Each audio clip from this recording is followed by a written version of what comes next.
কোথায় যাচ্ছ? আমার নাম অয়ন, আমাকে ওই বার্থডে পার্টিতে ইনভাইট করা হয়েছে। বন্ধুরা শুনছো এই গরিব ভিখারিটার কথা? ও বলছে ওকে নাকি ভট্টাচার্য বাবুর জন্মদিনের পার্টিতে ইনভাইট করা হয়েছে।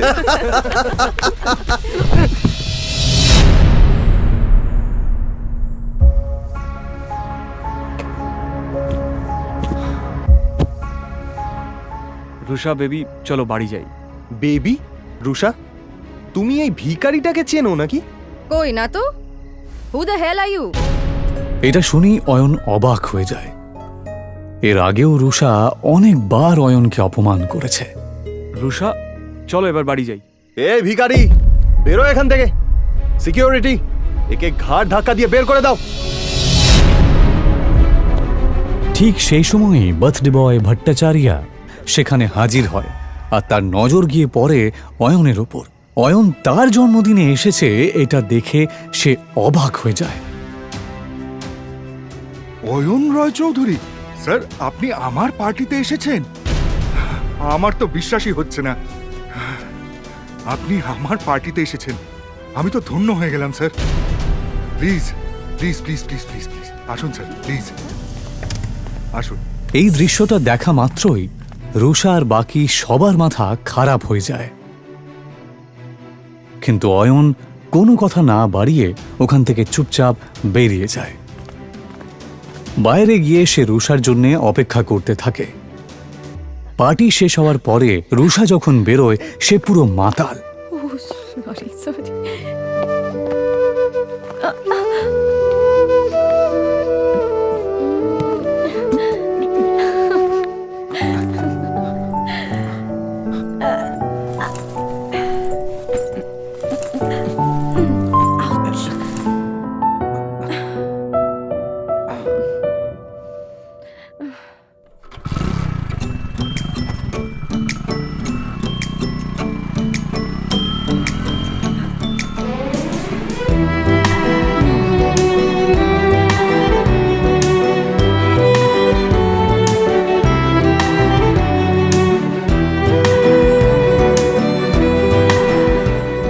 তাকে নিয়ে অয়ন কোনো মতে নিজের শ্বশুরবাড়ি পৌঁছায়।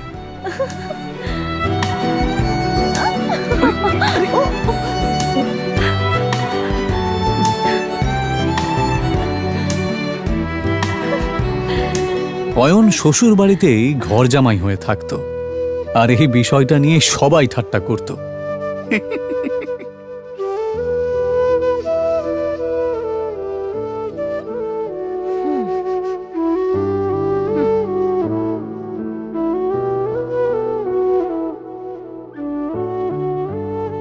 বাড়িতে ঢোকার সময় রুষার কাজিন সূর্যর সাথে দেখা হয়। এভাবে বেঁচে থাকতে লজ্জা হয় না? অয়নকে চুপ থাকতে দেখে রুষার কাজিন সিস্টার সায়নী বলে ওঠে, সূর্য বাদ দে এর কথা। জানি না রুষা কি দেখেছে যার জন্য একে এখনো বাড়ি থেকে ঘাট ধাক্কা দিয়ে বের করে দেয়নি।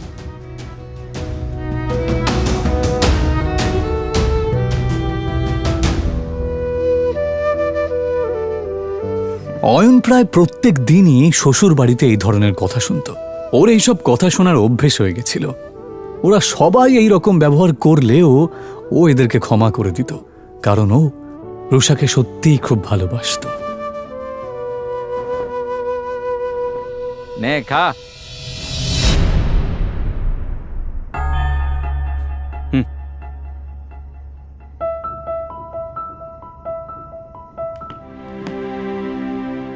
ভিখারি কুত্তা কোথাকারে। ওর একটাই দুর্বলতা ছিল, যার জন্য ওকে দিনের পর দিন এভাবে অপমান সহ্য করতে হচ্ছিল।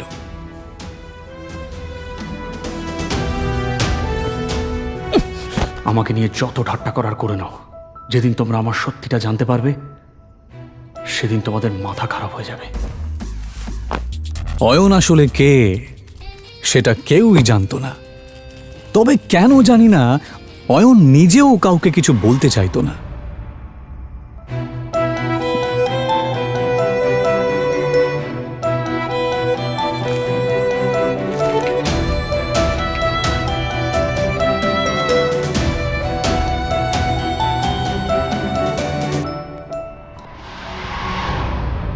ওকে শুধুমাত্র শ্বশুর বাড়ির লোকেরাই নয়, এমনকি শাশুড়িও পর্যন্ত অপমান করত। উনি রুষা আর অয়নের ডিভোর্সও করিয়ে দিতে চেয়েছিলেন।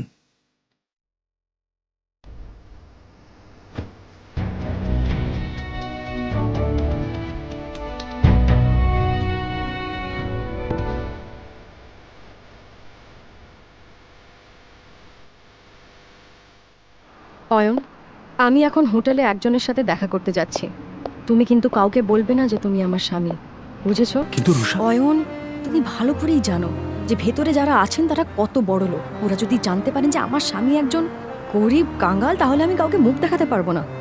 অয়ন নিজের স্ত্রী রুষার কথা শুনে চুপ করে যায়। এটা প্রথমবার নয় যখন রুষা তার দরিদ্র স্বামীকে অপমান করছে। এর আগেও অয়নকে অনেকবার সে অপমান করেছে। রুষার বাড়ির লোক অয়নের সাথে একটা কুকুরের থেকেও খারাপ আচরণ করত, কিন্তু অয়ন কারোর কথায় মন খারাপ করত না, কারণ সে তার স্ত্রী রুষাকে পাগলের মতো ভালোবাসত। আজ রুষা তার ছোটবেলার বন্ধু রূপালী এবং আরও কিছু বড়লোক বন্ধুদের সাথে হোটেলে দেখা করতে যাবার সময় অয়নকে সচেতন করছিল। অয়ন, শেষবারের মতো বলছি, ভেতরে গিয়ে কোনো সিন ক্রিয়েট করবে না। ঠিক আছে, তুমি যা বলবে। হোটেলের ভেতরে বড়লোক বাবার বখাটে সন্তান প্রেম সেন, রাজ বোস এবং পারাস আগরওয়াল বসেছিল। আসলে তারা রূপালীর বন্ধু হলেও রুষাকে দেখার পর এবং তার রূপ দেখার পর অবাক হয়ে যায়। এটা কে রূপালী? এত সুন্দর দেখতে। ও ও আমার বেস্ট ফ্রেন্ড রুষা। অয়নের জামা কাপড় দেখে নাক মুখ মেকিয়ে পারাস জিজ্ঞেস করে, আরে এই সুন্দরীর সাথে বাঁদরটা কে রে? আর ঠিক তখনই অয়ন বলে ওঠে, নমস্কার, আমার নাম অয়ন। আরে হ্যাঁ, মনে পড়েছে, রুষা সিংহ। তার মানে আপনি অয়ন, যার সাথে রুষার বাবা সিদ্ধার্থ সিংহ ওনার মেয়ের বিয়ে দিয়েছেন। কি ঠিক বললাম তো রুষা? প্রেম আর পারাস যেই বুঝতে পারে যে এই গরিব লোকটা আসলে এই সুন্দরী মেয়েটার স্বামী, তখন রুষাও তাদের সাথে আর ফ্লার্ট করতে পারে না। কিন্তু তারপর তারা তিনজনে মিলে অয়নের দারিদ্রতা নিয়ে ঠাট্টা করতে থাকে। আচ্ছা অয়ন দাদা, আমি শুনেছি আপনি নাকি একটা ব্যাংকে চাকরি করেন, তা কত টাকা স্যালারি পান? এই তিনটে ছেলে সমানে অয়নকে অপমান করছিল আর হাসছিল। ওই 12,000 মতো পাই। কত বললেন? 12,000। কখনো কখনো বোনাস পেলে 15,000 মতো হয়ে যায়। ভালোই স্যালারি পান আপনি। আমার জুয়েলারি অ্যাকাউন্টেন্টের স্যালারির অর্ধেক, তবুও আজকালকার দিনে এটাই অনেক। আচ্ছা পারাস, যদি তোর স্টোরে কোনো স্টাফের দরকার পড়ে তাহলে অবশ্যই অয়ন দাদাকে বলিস। ওনাকে দেখে কর্মঠ মনে হচ্ছে, আর আশা করি ওনার কাজ তোর ভালোই লাগবে। হ্যাঁ হ্যাঁ, নিশ্চয়ই প্রেম, নিশ্চয়ই। 20-25 হাজার টাকার চাকরি তো আমি ওনাকে দিতেই পারি। আচ্ছা অয়ন দাদা, আপনি চাইলে কাল থেকেই জয়েন করতে পারেন। তারা কাকে জব অফার করছিল? অয়নকে। ও চাইলে তাদের তিনজনকেই কিনে ফেলতে পারত।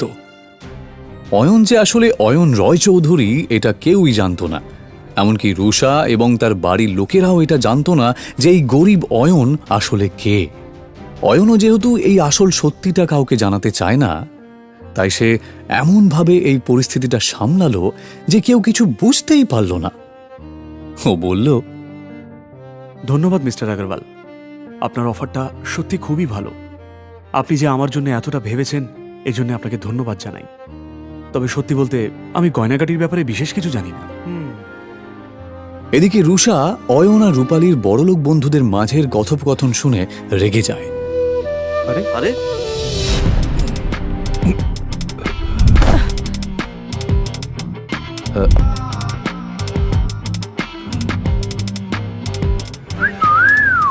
ওই লোকটার মুখ থেকে প্রচন্ড পরিমাণে মদের গন্ধ বেরোচ্ছিল।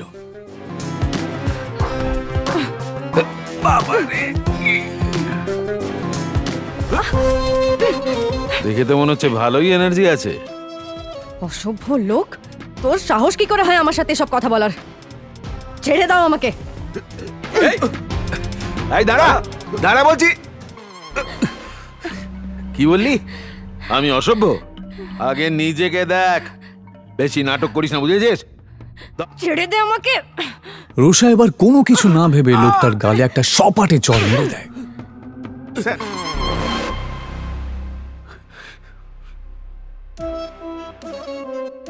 চরের প্রতিশোধ কি করে নিতে হয় আমি তোকে দেখাচ্ছি।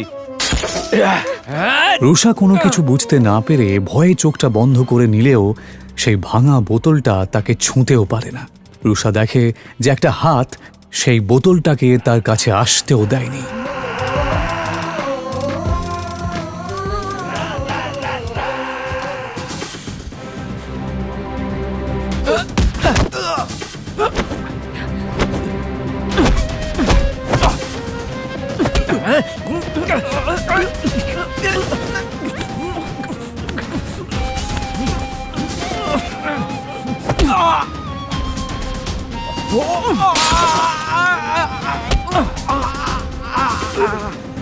নেশার চোটে তোর মাথা খারাপ হয়ে গেছে। যদি নিজের ভালো চাস তো এক্ষুনি আমার স্ত্রীর পা ধরে ক্ষমা চা আর বেরিয়ে যা এখান থেকে। অনেক বড় ভুল করেছিস তুই আমার গায়ে হাত তুলে। এবার তুই দেখ এই নেশায় আমি কি করি।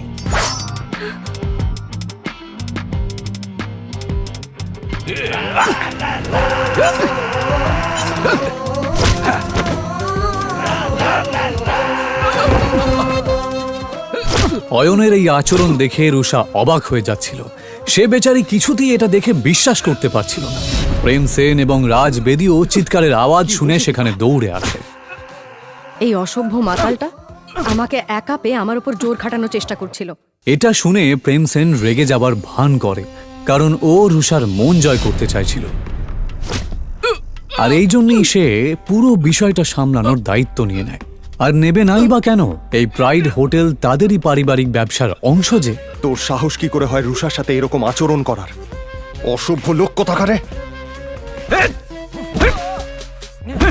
লোকটাকে একটু বেশি মারছে।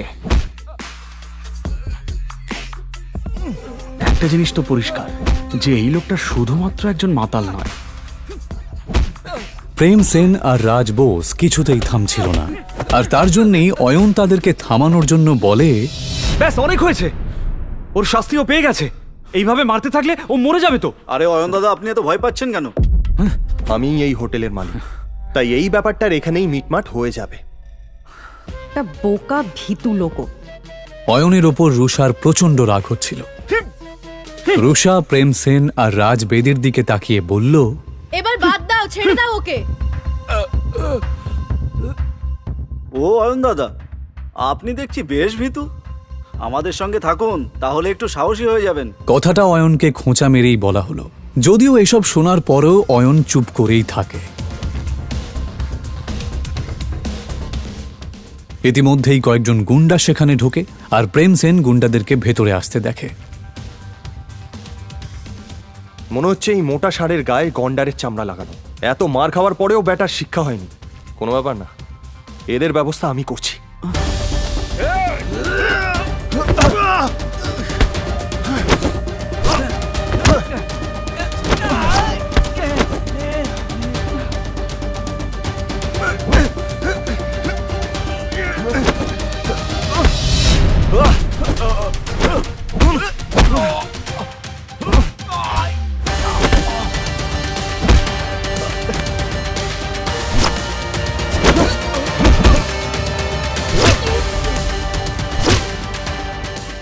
প্রেম সেন ভালোই মারপিট করতে জানত, কারণ ও কারাটেতে ব্ল্যাক বেল্ট ছিল। এক এক করে প্রেম সেন গজেন্দ্রের সমস্ত সাঙ্গপাঙ্গকে মাটিতে মিশিয়ে দেয়। তোরা হচ্ছিস গুন্ডার নামে কলঙ্ক, বুঝলি? ফাটিয়ে দিয়েছিস ভাই, তোর কোনো জবাব নেই। আমার মনে হয় না ওরা আর উঠতে পারবে বলে। মিস রুষা আর রূপালী, তোমরা ঠিক আছো? প্রেমের প্রশ্নটা শুনে রুষা আর রূপালী তাদের ঘাড় নাড়ল। প্রেম আসলে এসব করছিল রুষার নজর কাড়ার জন্য। যদিও রুষার নজর তখন তার স্বামী অয়নের দিকেই ছিল, সেই অয়ন যে চুপচাপ বসে গুন্ডাদের দিকে তাকিয়েছিল। প্রেম সেন আরও ক্ষিপ্ত হয়ে যায়। ভাই, এবার এদেরকে নিয়ে কি করবি? কাউকে ডাকবো নাকি এদের ব্যবস্থা করার জন্য? আরে তার দরকার পড়বে না, আমার স্টাফ দেখে নেবে। চলো তোমরা বাইরে চলো। পারাস আসলে একটু বাড়তি কথা বলছিল, যদিও সেরকম কিছু করার ক্ষমতা ওর ছিলই না।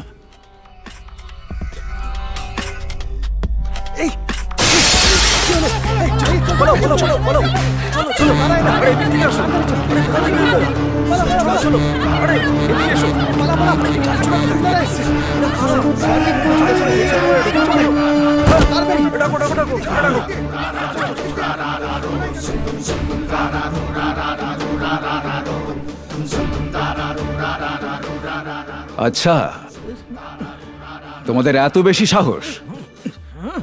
যদি তাই হয় তাহলে আমার সামনে এসো। সেই তো, ভয় কেন পাবো? তোদের হারানোর জন্য সাহসের কি প্রয়োজন? কিন্তু এই কথাটা বলার পরই প্রেম সেনের মুখ বন্ধ হয়ে যায়। রবিদা, নিজের সামনে দাঁড়ানো লোকটাকে দেখা মাত্রই প্রেম সেনের থোতা মুখ ভোঁতা হয়ে যায়, কারণ তার সামনে দাঁড়ানো লোকটা আর কেউ নয়, সে ছিল রবিদা।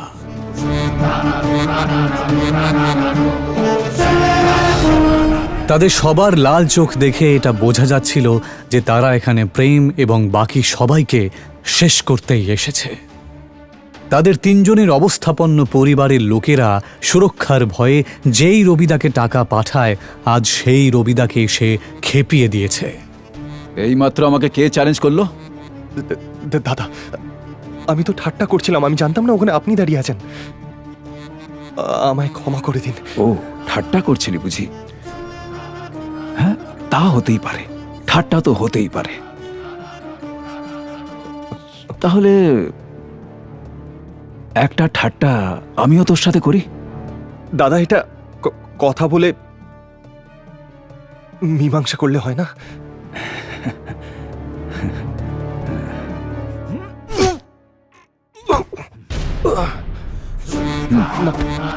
দাদা, দাদা, ক্ষমা করে দিন।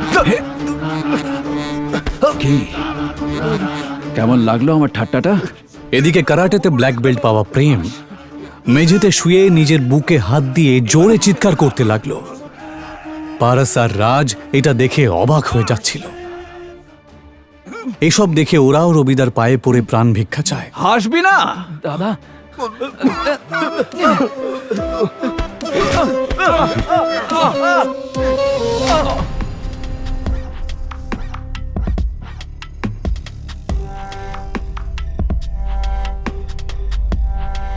ওঠাতে পারছিস না?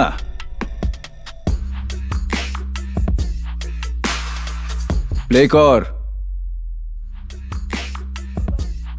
মার। সবাই এবার চিৎকার করে কাঁদতে লাগে। এইসব দেখে রূপালী আর রুষা ঘাবড়ে যায়। তারা দুজনেই কিছু বুঝতে না পারলেও রূপালী আর রুষা এটা ভালো করেই বুঝতে পারছিল যে এই ছেলেগুলোর জন্যে ওরা অনেক বড় একটা বিপদের মধ্যে পড়েছে। রবিদা নিজের চোখের সামনে এইরকম একটা নাটক দেখে খুব আনন্দ পাচ্ছিল। আমি এটা জানতাম যে ওই মোটা লোকটা শুধুমাত্র একজন মাতাল নয়, কিন্তু এটা আমি দুঃস্বপ্নেও ভাবিনি যে ওই মোটা লোকটা রবির পরিচিত। যাকে রুষাকে যতক্ষণ না কেউ কিছু করছে, আমি এসবের মধ্যে নাক গলাবো না। রবিদা বাকি তিনজনের দিকে না তাকিয়ে শুধুমাত্র এই বড়লোক বাবা মার বেকার তিন সন্তানকে মার খেতে দেখতে থাকে। এক মিনিট, এই শোন। হ্যাঁ দাদা। আগের হাত পা ভাঙবি, তারপরেও যদি এর মুখ বন্ধ না হয়। থামুন থামুন, এবার থামুন, অনেক হয়েছে। রুষা এই কথাটা বলা মাত্রই রবিদা আওয়াজটা যেই দিক থেকে আসছে সেই দিকে তাকায়। তারপর অয়ন রয় চৌধুরী। হতবাক হয়ে যায় সে নিজের চোখকে বিশ্বাসই করতে পারছিল না। সবাই চল এখান থেকে। রবিদার এই কথা শুনে সবাই অবাক হয়ে যায়। হঠাৎ অয়নকে দেখে রবিদা এভাবে পালিয়ে যায় কেন? রবিদা কি এর আগেও অয়নের মুখোমুখি হয়েছে? সে কি ওকে চেনে?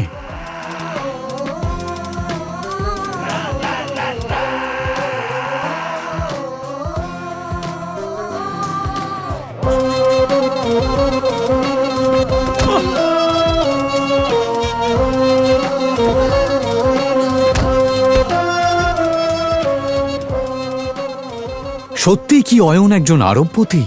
যদি তাই হয় তাহলে সে কেন এভাবে দিনের পর দিন অপমান সহ্য করছে? রুষার বাবা অয়নের মতন একটা গরিবের সাথে কেন তার বিয়ে দিয়েছে?